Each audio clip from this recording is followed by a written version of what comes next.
500 साल बाद राम मंदिर बना और राम मंदिर के चंदे में चोरी की खबरें सामने आने लगी। सवाल यही उठा कि भगवान राम हम सब के आराध्य हैं और उनके चंदे में चोरी की कोई सोच भी कैसे सकता है। जिन लोगों को रखवाली दी गई थी चंदे की, वो लोग चोरी करने लग गए, उन पर ये आरोप लगे और अब इस पूरे मामले में एसआईटी गठित कर दी गई है। केंद्र सरकार यानी कि पीएमओ से भी, प्रधानमंत्री कार्यालय से भी इस पूरे मामले में रिपोर्ट मांगी गई है, क्योंकि खुद प्रधानमंत्री नरेंद्र मोदी पहुंचे थे राम मंदिर का उद्घाटन करने। आज जब चंदा चोरी की खबरें आ रही हैं तो उन लोगों को गुस्सा आ रहा है जिन लोगों ने राम मंदिर आंदोलन में एक बड़ी भूमिका निभाई थी। बीजेपी के बड़े नेता विनय कटियार ने जब इस पूरे मामले में सुना कि चंदे चोरी की खबरें आ रही हैं राम मंदिर में, तो वो गुस्सा हो गए। उन्होंने कहा कि ये सब के सब चोर हैं, इन सारे चोरों को बाहर करिए।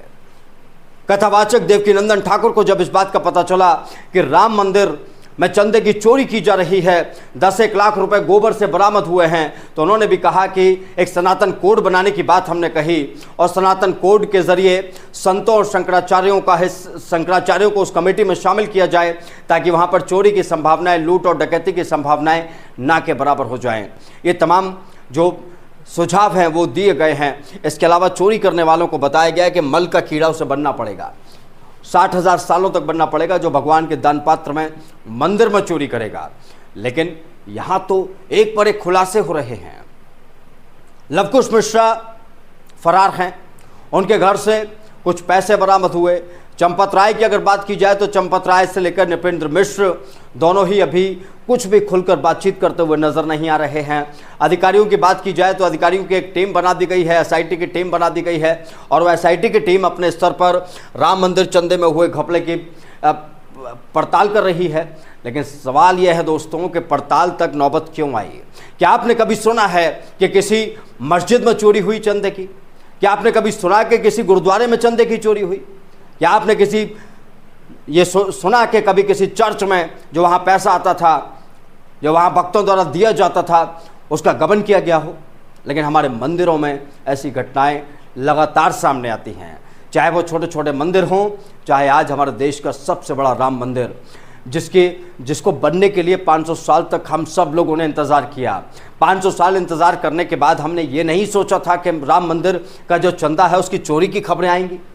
सनातन धर्म इस दुनिया का सबसे पुराना धर्म बताया जाता है, लेकिन आज हम मात्र 80 करोड़ के आसपास रह गए हैं, 90 करोड़ के आसपास रह गए हैं। आप सोचिए 6 अरब जनसंख्या में अगर हम 80 करोड़ हैं तो 5 अरब 20 करोड़ लोग वो हैं जो हमसे ही आए थे।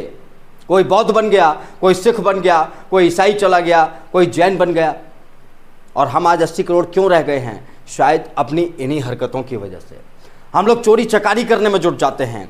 हमारे मंदिरों में वीआईपी दर्शन की व्यवस्था कर दी जाती है, जो जितने ज़्यादा पैसे लेकर आएगा उसे उतने बढ़िया दर्शन भगवान के मिलेंगे, यानी कि भगवान उसे विशेष कृपा देंगे।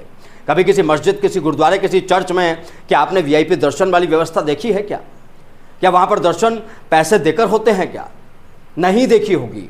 हमारा दुर्भाग्य ही ये है कि हमने अपनी गलतियों को नहीं सुधारा, बल्कि पाखंड के बाजार को और ज़्यादा बढ़ाते चले गए।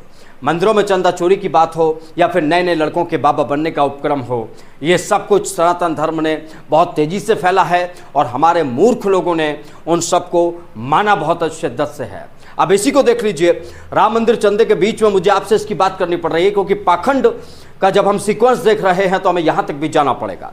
एक तरफ राम मंदिर में चंदे की चोरी हो रही है, धर्म का नुकसान हो रहा है, दूसरी तरफ ये लड़का है, नया लड़का धीरेन्द्र कृष्ण शास्त्री से प्रेरित हुआ, एक जंगल में बैठा जाकर वहाँ पर अपनी थोड़ी मोड़े भूतूत भगाने लगा और आज इसके पास लोग आ रहे हैं। ये अपने आप को अजय पार सरकार और अपने आप को सरकार बना लिया है इन लोगों ने।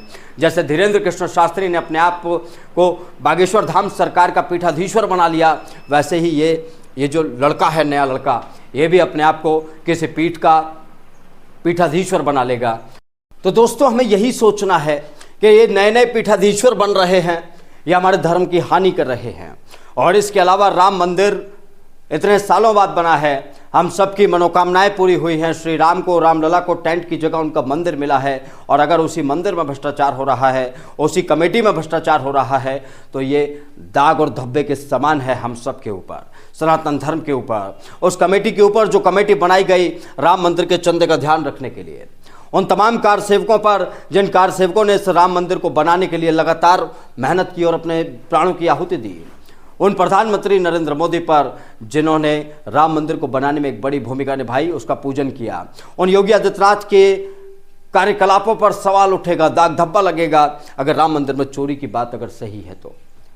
फिलहाल आप क्या सोचते हैं इस पूरी खबर पर, हमें कमेंट बॉक्स में अपनी राय दे सकते हैं।